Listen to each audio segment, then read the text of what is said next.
2024 ခုနှစ်မှာစတင်ဖွဲ့စည်းခဲ့တဲ့ Arian Production ဟာဆိုရင်သက်ဆိုင်ရာနယ်ပယ်အသီးသီးမှာကျွမ်းကျင်တဲ့ Script Writer, Director, DOP, Lighting Engineer စတဲ့ Professional ကြတဲ့လူငယ်တွေနဲ့ဖွဲ့စည်းထားတဲ့ team တစ်ခုဖြစ်ပါတယ်။တစ်နှစ်အတွင်းမှာ client ပေါင်းများစွာကို short video ကနေအစ TV commercial အထိ SME လုပ်ငန်းနဲ့နာမည်ကြီး brand တွေကိုရိုက်ကူးပေးခဲ့ပြီးပဲဖြစ်ပါတယ်။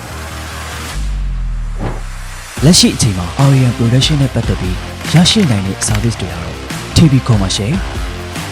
short film, music video, indoor outdoor event,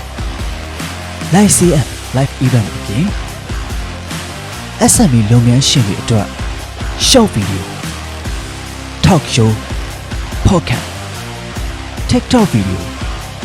စတဲ့ video ပေါင်းများစွာကို creative script, video concept idea, editing, color grading အထိအစအဆုံးတာဝန်ယူရိုက်ကူးပေးနေပြီပဲဖြစ်ပါတယ်။ဒါကြောင့်လုပ်ငန်းရှင်များအနေနဲ့လူကြီးမျိုးရဲ့ကုန်ပစ္စည်းအမှတ်တစိမ့်များ social media ပေါ်ရောင်းအားတက်ပြီး brand image ခိုင်မာစေဖို့အခုပဲ Arian Production နဲ့လက်တွဲကြည့်လိုက်ပါ